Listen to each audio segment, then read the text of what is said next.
I'm Josh Allen, and welcome to the Baked In Podcast, where I sit down with industry innovators to uncover the unique ideas and values that are baked into their businesses and have led to extraordinary success. Today, we welcome back Chef Gerard Craft, who joined us originally all the way back on episode number 3. This podcast is presented by Busey Bank, my banking partner for my business and personal needs since 2007. Busey understands the importance of putting your money to work for you. From their business checking and savings accounts to fraud protection and receivable services, Busey is by your side. Rely on their experts to secure and streamline your operations to help you maximize value and minimize costs so you can focus on running your business and bringing your vision to life. Gerard is a culinary powerhouse and the driving force behind Niche Food Group here in St. Louis, Missouri, which includes some of the most beloved dining concepts in the region, like Pastaria, Brasserie, and the newly launched Expat BBQ. As a James Beard award-winning chef, Gerard's name is synonymous with innovation and excellence in the food world, but his impact goes far beyond what's on the plate. In this episode, we'll dive into the leadership lessons Gerard has learned while scaling a business known for both creativity and consistency. We'll explore how he's fostered growth, not just in terms of restaurants, but in cultivating a team culture rooted in values like honesty, innovation, and resilience. And we'll hear how Gerard approaches challenges, like opening new concepts and leading the charge for a thriving St. Louis dining scene. Whether you're a foodie, an entrepreneur, or someone passionate about leadership culture, this is a conversation you don't want to miss. So grab a seat at the table and let's roll. So it's good to see you again. Good to see you. I think, as I said a minute ago, I'm sorry that the only time we catch up is sitting behind a microphone, but a lot has happened since we got together. That was April of 23 that we sat down. You've opened a few places. I read something in Food and Wine that said you've got 11 concepts now. Is that right? That sounds about right. It's so weird because, it's like they're all like, so many of them are actually like really little, right? Like Fordo's Pizza, Kitchen Bar. Yeah, but there's still people in a business, and you still got to operate it. You still can get a phone. You still get a phone call at all hours of the night. Yeah. So let's go through. We'll go through the list of what's opened since, and just kind of hear how things are going. Just kind of catch up, and then there's a few things I'd love to talk to you about. Love to talk a little bit more about core values. You talked a lot on the first episode about failure, which I really kind of enjoyed the conversation, but we never got to the other core values. So I'm interested in hearing about those. But so none of the above, the speakeasy in the basement of the foundry. Yeah. How's that going?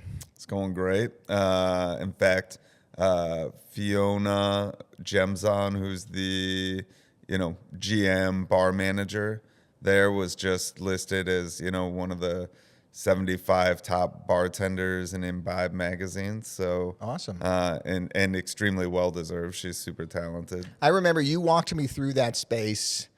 I don't know, we ran into each other at the foundry. This would have been pandemic, like in the midst of the pandemic, because we were all still wearing masks. Yeah. And I thought to myself, who in the hell is ever going to go into a basement with no circulation? Like, is it ever going to happen? Oh, yeah. Yeah. And it's happened, and it's doing well. That's good to...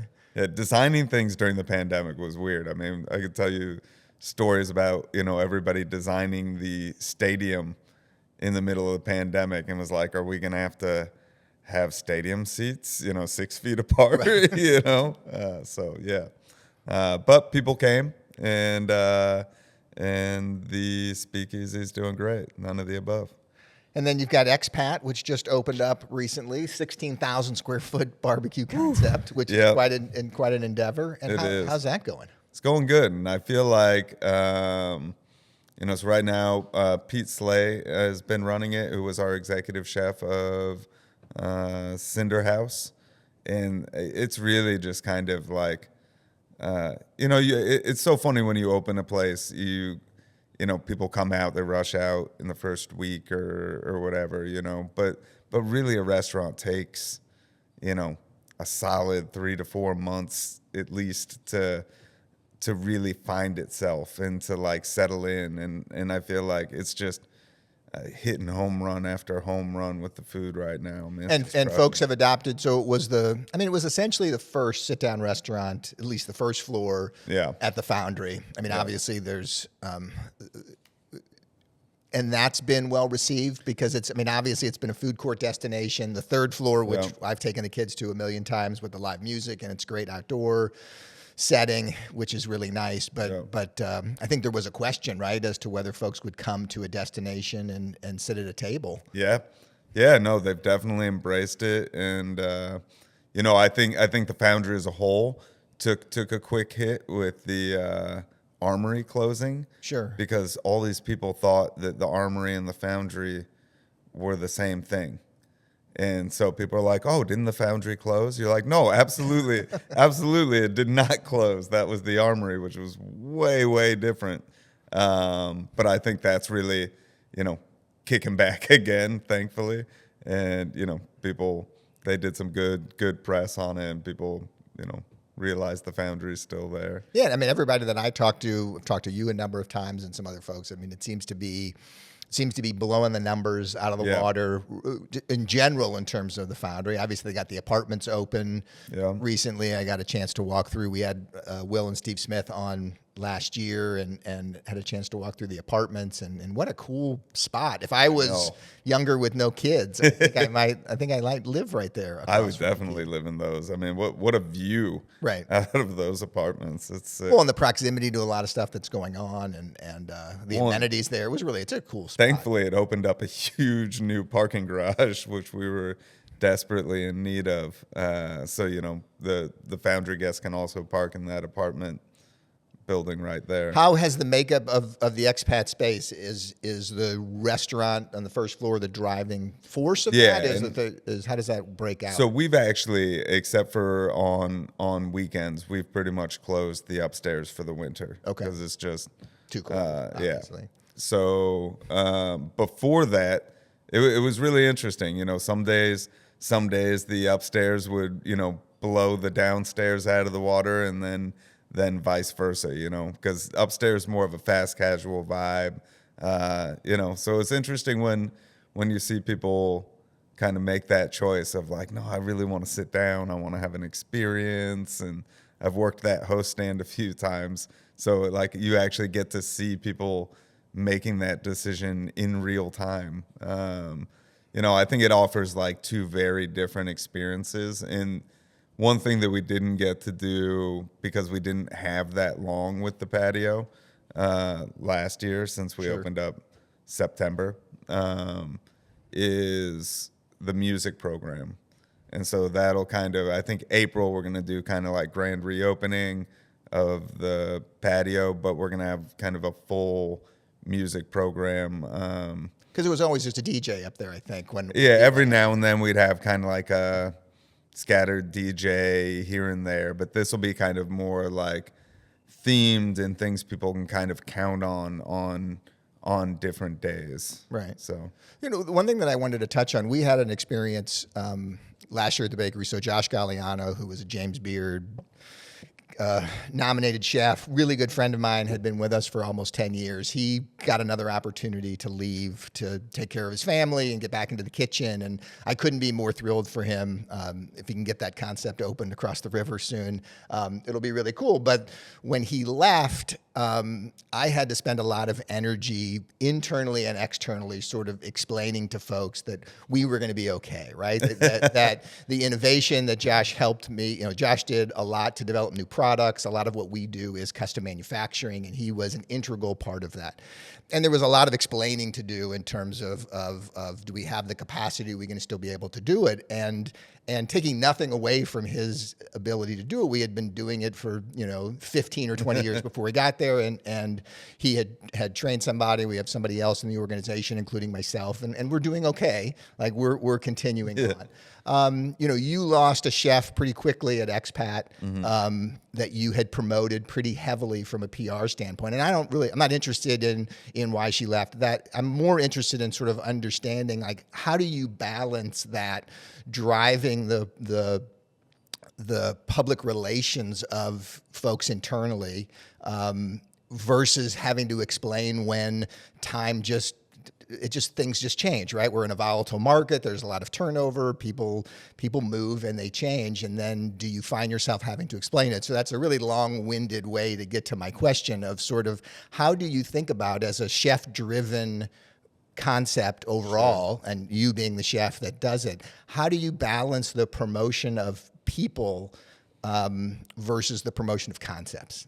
Does that question make sense? Yeah, of course. And I think that we're a people first organization. And years and years ago, I think I probably even said on this that we changed the name of the company outwardly from Craft Restaurants Limited to Niche Food Group. And that was because this is a group that is driven by way more than just Gerard Craft. Sure. Right. But we are a heavily culinary driven group, right? We have lots of chefs in the organization. And we always try to promote everybody. I could care less. I've had my day in the spotlight, and my goal is really to give as many other people the spotlight as I possibly can. So to your point of you've been doing this for so long. I mean, I can't tell you how many amazing chefs we've had come and go over the years, and we keep moving right along because we have a really strong foundation of chefs in this group. But is there any? But because of that, so I know that gives you confidence. Yeah. But is there trepidation or concern in the promoting of folks as the outward face of a new concept or a restaurant because of just that concern that, look, if this doesn't work or if there's a change, is the consumer going to be concerned? I don't know. Maybe I'm overthinking it. I just thought about it. I was just thinking about it, especially in our situation. I think that it's a blessing and a curse that I've kind of been the face of the organization. So, people have kind of really always looked to, this is Gerard Craft restaurant. And I say that's a curse because, it makes it a little harder for me to step away at times or anything like that, or it even makes it harder for other people to get the spotlight sometimes that they deserve. But I never shy away from, Sam, who was our chef at Expat, is, I still consider a friend of mine, and, things just didn't work out. Sure. We're still on good terms, and I'll still promote her and anything that she does. So do I regret promoting somebody? Absolutely not. She was a vital part of helping us get open. And I'll also promote Pete Slay, who's our executive chef over there right now, who's absolutely crushing it. I think that this is an industry that does have a lot of turnover, but if it has great turnover, that's kind of what it's supposed to be. People are supposed to come and go and leave their legacy in whatever way, which is, by the way, our fifth value of the company is, everybody's leaving a little bit of a legacy. And as long as people are leaving positive legacies over and over, you're just building on the backs of amazing people. How much pressure do you feel to continue to grow the organization in order to give your team those opportunities to create legacy? Or do you feel pressure? I personally feel a lot of there have been points in the 31-year history of the bakery where I could be like, hey, this is great. This is a nice size, making money. I get to spend time at home. I get to go home at 5 p.m, whatever it is. But I always feel this sort of inward sense that in order for my folks to grow personally and professionally, I have to keep growing, because otherwise they're going to have to leave and either do something on their own or take other opportunities. And not that those things aren't going to happen anyway, but I certainly feel a sense of need to continue to grow the organization in order to give those opportunities. Do you feel that? Oh, absolutely. I mean, I somehow I felt that from day one of opening Niche. You just really, in order to keep bringing in new talent and to grow the talent that's already in the organization, there's always that push. And I think the hardest part for a leader is choosing when it's really important or when you just feel like it's important. What's the how do you sense the distinction? Yeah, that's a gut feeling that we don't always get right, but it's just something that you have to feel out. But it's the hardest part of that choice to grow. Is like, is this just in your head, or do you really need to grow the company right now? It's interesting that you kind of think about it that way. So speaking of that, I guess the other thing that's happened since we got together, or one of the big things, was the reviving of the Pirano concept. Yeah.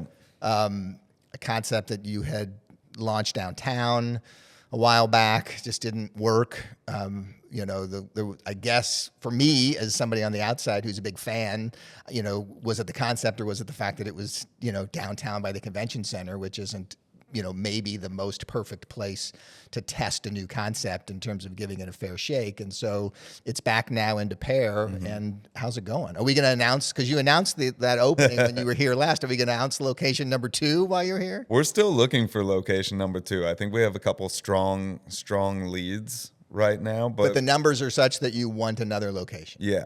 So we're looking in Richmond Heights, and we are looking also kind of in the Chesterfield, St. Charles market. Okay. Richmond Heights has been really tough to find a good location that kind of like fits our needs, that like Richmond Heights, Brentwood, whatever. As a resident of Richmond Heights, I'm a fan of you going there. So let's yeah. So what is it about the reboot that's working in a way that you're excited about location number 2 versus having to unfortunately close the first location? What's different? Some is timing and knowledge and, the team that we have. And then some of it is location. And look, downtown was a great location in some respects. But the hardest thing about downtown was the predictability of business.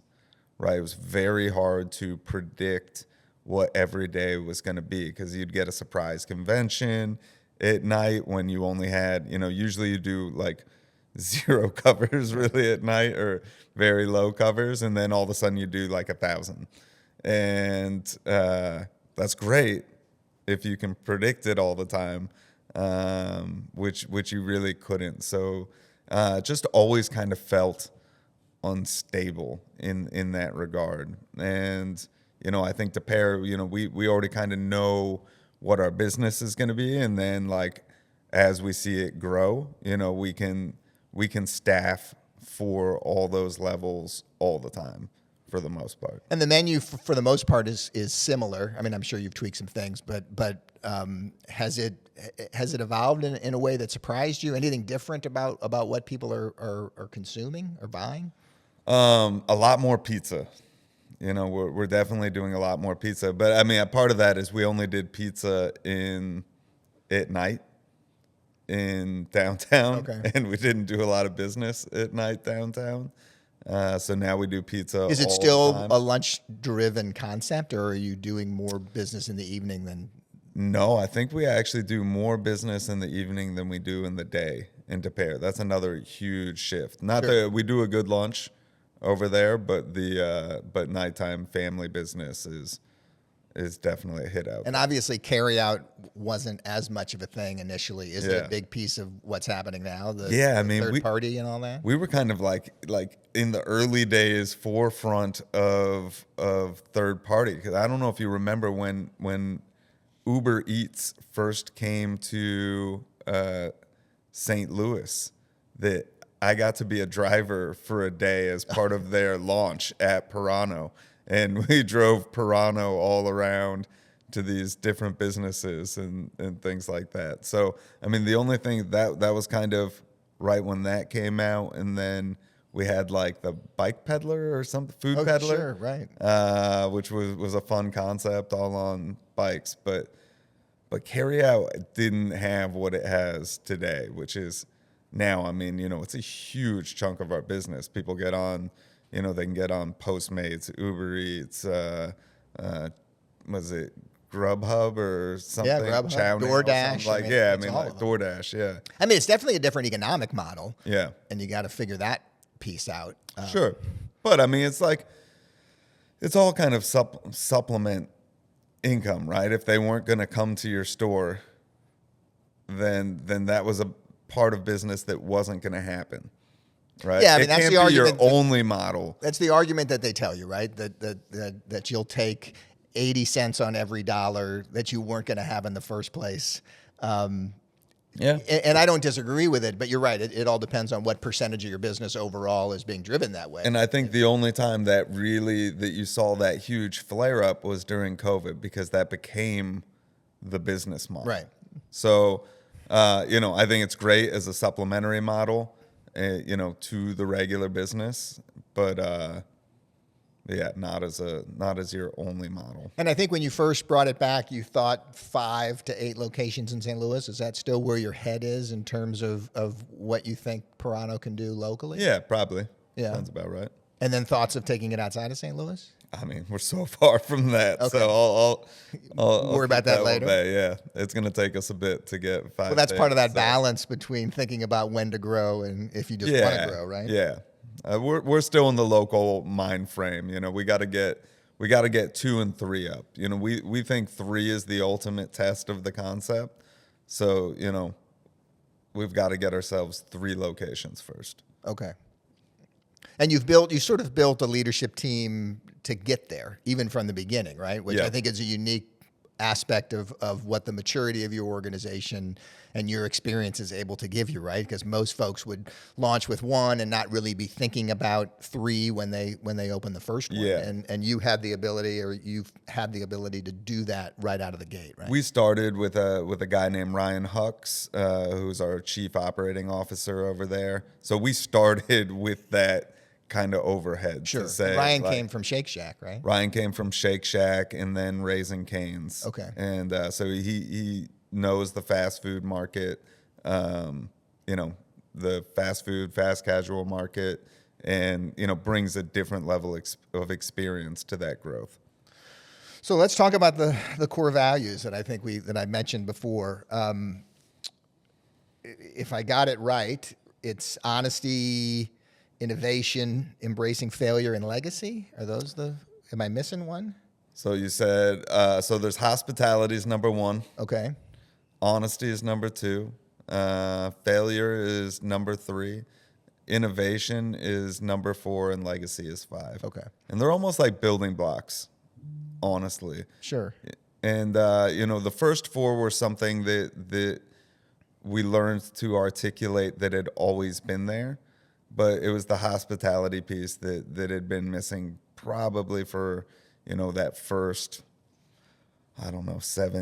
7 years of operating. And not hospitality to the guests. That was obviously our talk. It was really like hospitality to each other, right? To internally, how we all spoke to each other, how we drove those other values. That hospitality piece was kind of like the key to making the others work in a sustainable way. So at what point in your history, so you said, like 7 or 8 years into niche, you kind of built the core value? I mean, I'm always intrigued by I think what frustrates me, and look, we had to do it eventually. It took me 30 years. Like, we didn't really actually sit down until last year and go through the exercise of defining them and putting them on the wall and talking about them and making them live and breathe. I guess I just had that wrong assumption that, well, as long as somebody works with me every day, they'll get it and understand it. And then you start to realize that with the turnover in the industry now, like it's hard, like you got to be able to hit the ground running with core values and make sure that people understand them and embrace them right away. And without having them articulated, it just doesn't happen by osmosis. And so at what point did you sit down and do it? Well, that's what happened to me at location 4, which was Pastaria. And I had operated kind of under the same assumptions that you had, like I'll just tell everybody what to do. I'm going to see them every day. I'm here every day. Yeah. I was just, bouncing around from restaurant to restaurant. Well, when you have 4 restaurants, and that 4th restaurant was the biggest restaurant at the time, with the most employees, all of a sudden things start getting lost, right? You're not able to stay on top of everything. Was there a particular event or moment where you sensed it? Kind of. So in the opening of Pastaria that first year, I mean, I was miserable. Now, we had moved niche over, outwardly it was a total success, right? I mean, packed all the time. Pastaria was probably our biggest financial success out of the gate ever. But inwardly, like everything was always screwed up. Like everybody was crumbling, everybody was on edge. I was miserable and, yelling at people and just always frustrated that people weren't living up to my standards and things of that nature. And I was going through just a really, really tough time personally, and I was flying on a family vacation to Japan, and I picked up a book in the airport. Right, it's just like one of those impulse kind of purchases, and it was Delivering Happiness. I don't know why that called at me, but obviously I was not happy. And in Delivering Happiness, which was written by the founder of Zappos shoes. So I read that book. I can't remember. Tony Shea or something like that, who tragically died. And so I read that book, and it was just like hitting every nail for me. I was just like, oh my God, this is me. Like this guy was so unhappy, at this in his business, and micromanaging everybody and all these things. And like, so that quickly taught me, I mean, it was like a spotlight on the fact that I was a horrible manager. Like it wasn't them, right? It was me. I didn't know how to take all these talented people and put it all together in a way that was cohesive. And in order to do that, you needed to be able to really communicate what it is that you wanted. Not just like, why aren't you doing this thing that I inherently do?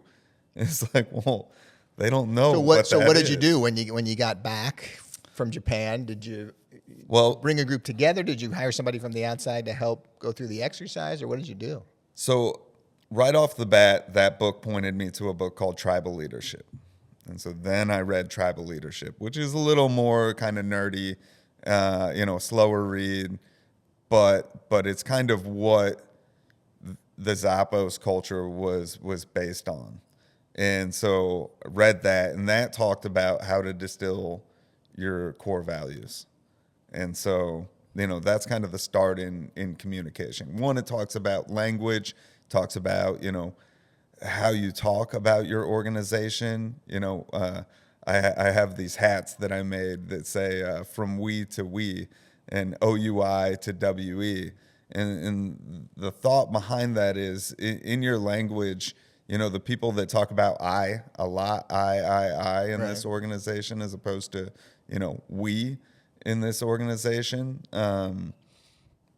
that's a very defining characteristic in a person who's either a team player or just like, you know, the self superstar.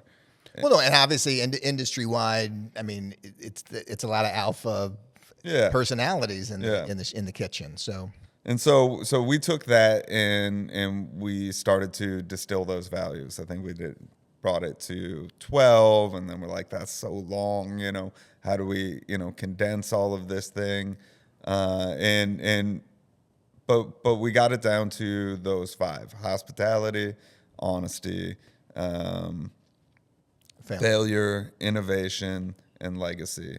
And those really kind of defined how we operate. And if you really look at how to use those things, so honesty being, in my opinion, honesty is one of the most important. But if you don't use hospitality with it, you know, it's so abrasive. So, you know, it's the difference between being like, that's garbage, throw that out, start over again, right? Which is how I learned how to cook, really. You know, it's the difference between that and then saying, you know, hey, let's take a look at this, right? You know, you cut these incorrectly. Here's the right way to cut these. You know, we just need to do it this way every time. So are there things that you do at the beginning of meetings or on a regular basis to sort of, I don't want to say force because that's the wrong word, but you know, one of the things that we've tried to do in the last year is start every meeting with a core value story. So we have 4 core values. And so did you see something, you know, did you experience something within the organization that somebody exhibited one of those core values in a certain way? And we'll just sort of kind of try to bring them to life on a regular basis. Are there things that you guys do within Niche to do that? Well, interestingly, so you talked about the kind of institutional knowledge piece. And even with all these values and everything, I think that's something that struck us really hard with COVID, coming back from COVID and losing, you know, a chunk of that institutional knowledge and having to restart. And so I think that is something recently that we've tried to do in some of our meetings, is in our what we call our town halls, which is to focus some of the subjects around the core values. You know, so is a town hall somebody from all 11 concepts, or is that is a town hall per? It's the managers from all the concepts. Okay. Yeah.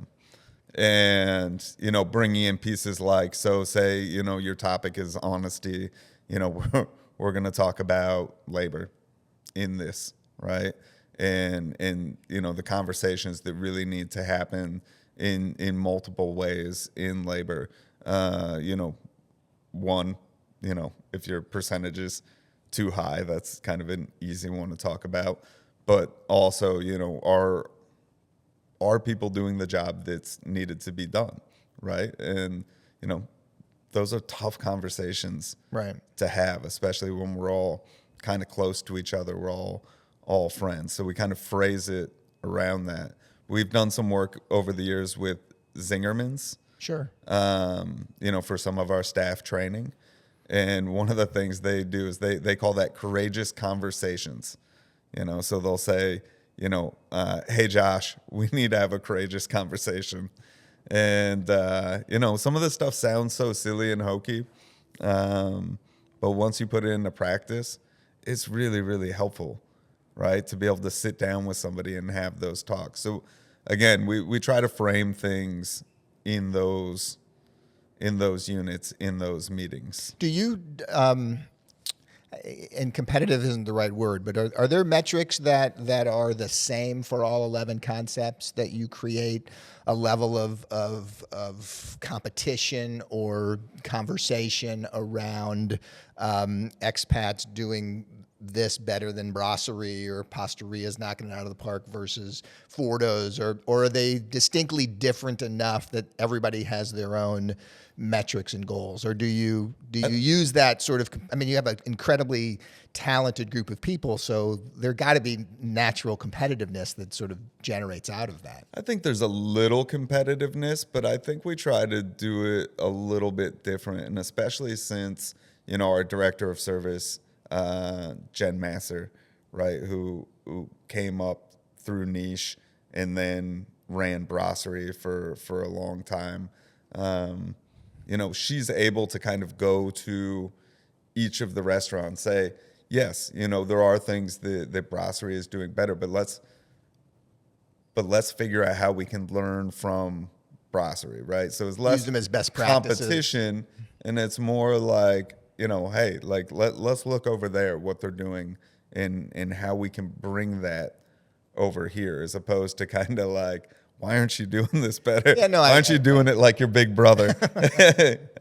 Do you send leadership to various places on short stints, or to sort of bring that level of service that you might see somewhere that's working really well, or a certain aspect of kitchen management or something? Do you move folks around, or is that hard to do and they have, you know, the moves have to be more permanent in nature? No, we definitely do that. And we have some hourly managers, for instance, who are more like kind of like float support.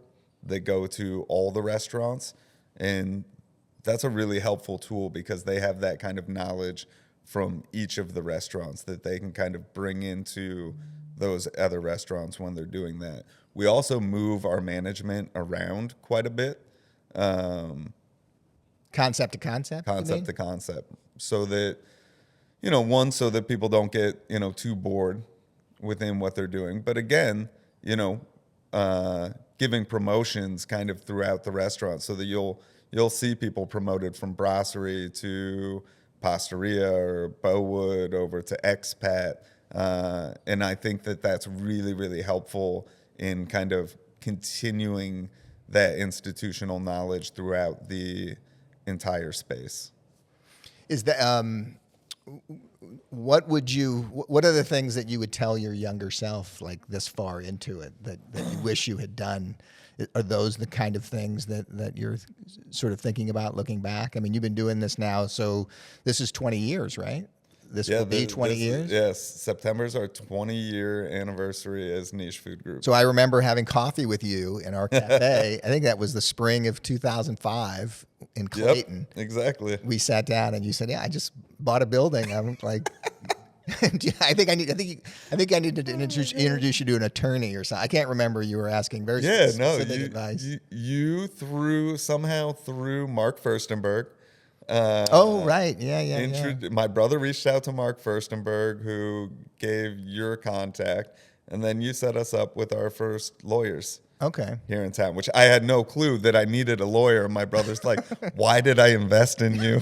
Like, what are we doing?" But I was 25 years old. Yeah. 20 years in now. So what would you tell that kid? God, you know, it's so tough, right? Because, you know, some of what you would tell that kid is you are not ready to open a business. Right. Yeah. If I knew now what I didn't know then, I wouldn't have done it. Yeah. Like it ended up being 20 hours a day, 6 or 7 days a week for 3 years. Like it was hard. Like, I'm so glad I did it. And knock on wood, I'm still around to have a conversation like this in the middle of a day, and the bakery's still making bread today. Yeah. But I think that's the piece generationally that I think about. Like, I don't know if people are willing to work like that, like they were back then. No. And maybe that's smart. I don't know.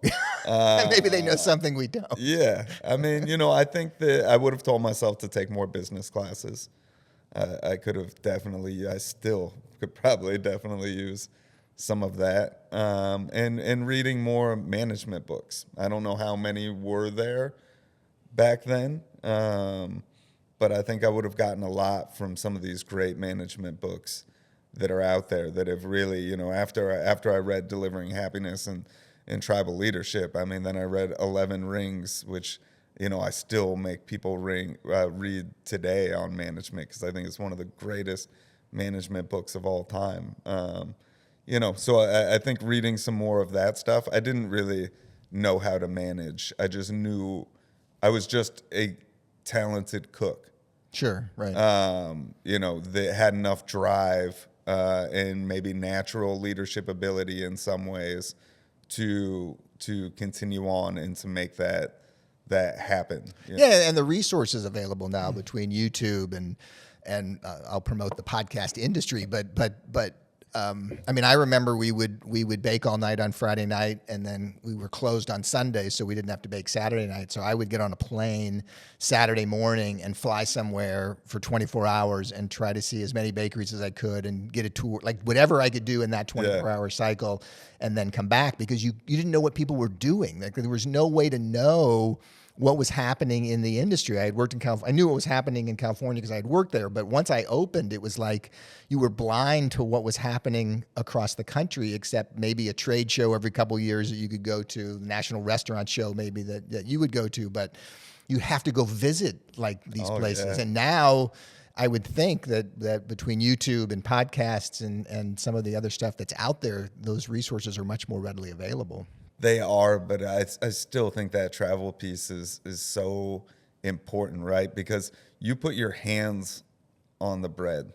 You tasted the bread. You visually saw people working in those bakeries.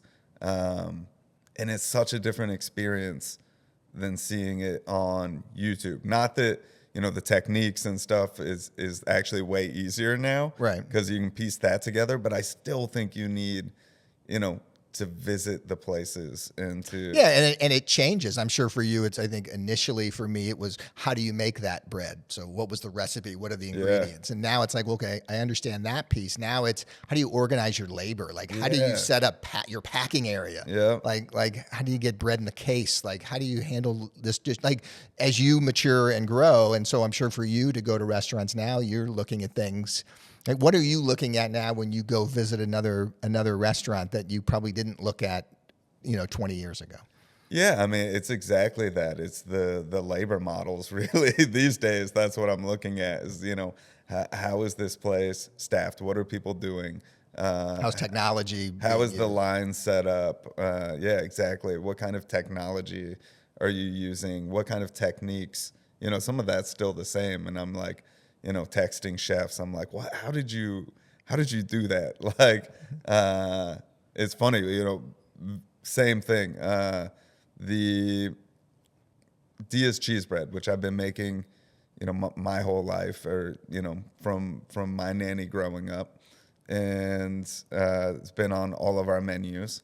Well, Expat, it wasn't working in that scenario. So when we started Niche, we baked it, and then we warmed them up to order, which I never thought was like the true expression of them. Right. Right. It was like right out of the oven was the best. And so Niche, later down the road, we started baking them to order and made people wait 20 minutes. Well, fast forward to Cinder House, we did the exact same thing. But Expat, that wasn't going to work, right? Because we had to go back to the old school way of baking them and reheating them. We had done too much. We had made them too good at that point. So, like, it wasn't working in that way. And I went and ate at this place called Brasserie in Chicago. And I was like, they were like popovers. And I was like, this is wild. And I was talking with the chef. I'm like, what did you guys do here? And they gave us some tips, and then I did some research, and now we do kind of more of a popover model at Expat, and they're fantastic. We call them Dia's popovers now, so it's a little different. I think Dia would actually like these more than the reheated version. So So you're constantly learning and innovating. Constantly learning and innovating and embracing failure, right? Like, something's not working. So, like, how do we do this better? And I think that, that kind of the talk about innovation in our concepts is, sometimes it's something big like a recipe, but sometimes it's where you keep the trash can. You know what I mean? Like, every day coming in, like, the thing I hate the most is like, why are we doing it this way? Because we've always done it Yeah, that way. I hate hearing that. It drives me insane. Because we should always be moving forward. Once you know better, do better, right? I mean, you started in obviously fine dining. I mean, niche was as experiential like that St. Louis had seen to a certain degree, and it's interesting having you on this week because we just read about Tony's announcing closing after 7 decades in fine. I mean, and they defined fine dining really for St. did. Louis, and the Bomarito family. Honestly, I don't know if I'd be sitting here without about their support of the bakery early on. We've made bread for them the whole 31-year history of the bakery, and we're sad to see them close. But what is the state as you look out? What's the state of the restaurant industry, and where do you see it going as places like that? I mean, and look, I don't know. There's lots of reasons why people close, but certainly we've seen the casualization of better quality food and the whole dining experience. And like you said, people aren't willing to wait 20 minutes for bread service to come out, and so it's changing. Like, where do you see it going in the next handful of years? Well, first I gotta say both Vinces were so supportive of the original niche, and I will never forget that. I mean, they had such a big hand in teaching us early on about service and things like that within niche. Yeah, I mean, you talk about hospitality. They breathed hospitality when you shook their hand and said hello. You felt that in every interaction. And with not that everybody family. was nice to us when we first came to town. So it was really cool that Vince Jr. and Vince Sr. were so good to us. Where do I see the food world going? I don't know, because people still support some fine dining stuff. I think the thing that makes me the most sad is like a place like the Lucky Accomplice closing, because I really like the one thing that I've seen in the becoming more of a casual dining scene, and this is probably everywhere, is that you're seeing less playing with food. So when people would ask me to sign menus back in the day at Niche, I'd say, here's to playing with your food. Right. And what I meant by that was like having fun with food.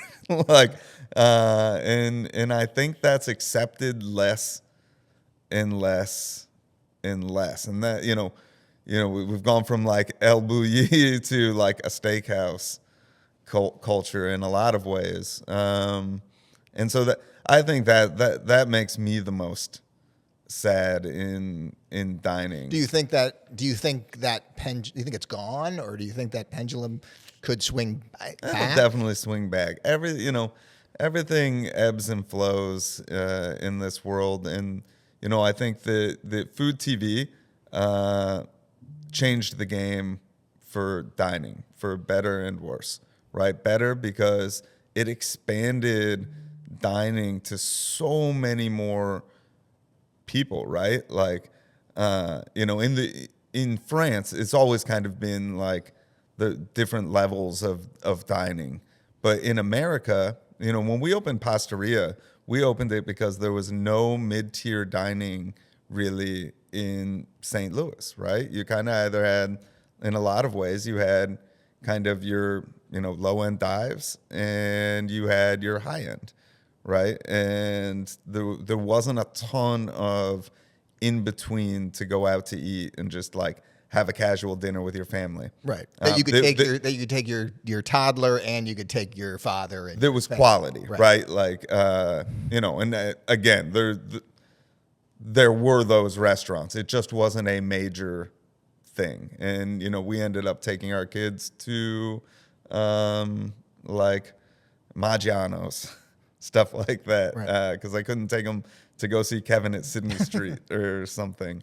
So, now they're everywhere, right? And that's because of the rise in the number of diners wanting better food. And so that's such a positive result of food TV and food media in general. Now, when it comes to the kind of higher end dining, I think that food TV has made people challenge themselves less. You know, it's not the Julia Childs or Jacques Pepin talking about cooking livers on their show, right? Or foie gras, or like, cooking oxtails or whatever. You know, it's really more like chicken breast and like food TV has really dumbed itself down. And I think as guys like you have created these mid-tier restaurants that are really, really, really good, there's less need to go. I mean, maybe there's still an anniversary need, or there's still a celebration, but we can get such great meals now in the middle that there's less drive to want to go search out, or the need to go search out really high end. Yeah, and I mean, you know, there are places that are thriving, but not necessarily those that are like taking those risks with what they're serving. I mean, you know, Niche used to serve, like, even in its earliest casual days, had fried pig's head on the menu, and it was a big seller, and like chicken livers, and like, you know, I mean, we were serving all sorts of offal, which just doesn't happen anymore. People just aren't buying it, and you know, I think that could easily come back around. But if you look at the TV chefs back then, you know, I mean, it was like Ming Tsai, right? Like Ming Tsai was cooking like legit stuff, you know, the essence of Emerald. Even Emerald was cooking like real, like unique, interesting food. And that's just changed. That's just gone. It's diners, drive-ins, and dives now. Yeah, you know, and I mean, like, it's cool because it's helped so many of these businesses. It's just different. What about for Niche Food Group? Like, as you look ahead, more different, exciting concepts, or is it more the expansion of Piranha? Like, where's your energy as you look 3 to 5 years out? Or all of the above? Yeah, you know, I think it's definitely the expansion of Piranha.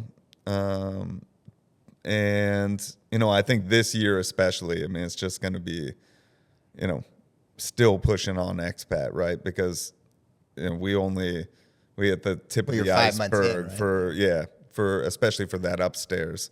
So this year is going to be a big push on that upstairs, like whole hogs and oyster brunches and like big parties going on up there. And then beyond that, you know, we've got a couple things that we've been talking about. I really want to see Cinder House come back. You know, so Cinder House, without getting too far into it, is the concept that you had at the Four Seasons in St. Louis, and after a 5-year run, it transitioned into. Do you view the fact that it ended after 5 years as a failure, or was it always just supposed to be a 5-year concept with the Four Seasons, or how do you? Looking back on that, what is that? How do you define that experience? Yeah, I mean, you know, our contract together was only what, like trying to think, it was a 5-year contract, a 7-year contract, but it took X amount to open. And, you know, I think that when it was done, it was, you know, now owned by the largest casino holder in the world, right? It was owned by Caesars.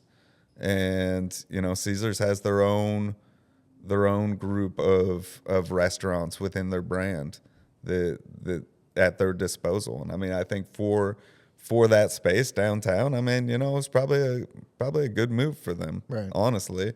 You know, as bitter as I may be about it, you know, I don't think it was a bad move for them. You would have preferred to stay? Yeah. No, I loved Cinder House. Cinder House was, very special to me. You know, and I think it crushed during the pandemic for them. So, and I think a lot of people miss it. So, you know, I think that's something, and especially getting to do it maybe a little more in my own way, could be interesting. But I mean, I wouldn't. This isn't an announcement. Sure, I wouldn't expect to see this in the next year or two. But that's definitely something, especially Dia's Room, where we barely scratched the surface before COVID hit. which was kind of our, like 13 course tasting menu. That was such a fun, special concept that so you still have didn't get you're to still thrive. you're still bullish on that kind of dining experience. I love it, but it's art, right? It's not. It needs to be delicious, right? First of all, it should be a delicious experience, but it's not something you're going to every Thursday, right? It's like an art exhibit in a lot of ways, and I think that there's room for that. There should be room for that in food, and I don't know how that becomes funded. A lot of art is funded through philanthropic work, and maybe that's the way some of that food needs to be funded. Or the Pirano fast casual has to fund it. Yeah, right. I've always kind of said that actually about certain fine dining, that it should be, some of that should be funded like NPR is funded, or any other. I guess NPR more news, but there's a lot of art that happens through that, and museums and stuff like that. That would be a really interesting way to have fine dining continue, but who knows? Well, I love catching up with you. I wish that we would do it more often than just every couple of years, but continued good luck. Maybe in 2 more years we'll come back and you'll have 6 more things that you've done since then, but maybe I'll be retired. Who knows? Terrific article. I'll throw the shout out to Sophisticated Living. Terrific article in Sophisticated Living. Thank you. Craig's a good friend of mine, Craig Kaminer. Yeah. So they did a really nice job with that piece, just sort of on very your kind to them. on your legacy that you're created here for St. Louis. But keep doing what you're doing, and thank you for everything. Oh, thank you so much. Appreciate you. Thanks so much for joining me today. I can't tell you how much I've enjoyed sharing these insights from folks I truly admire. Be sure and follow the show in your favorite podcast player to be alerted to newly released episodes. And share a comment if you have any feedback or future contributor recommendations.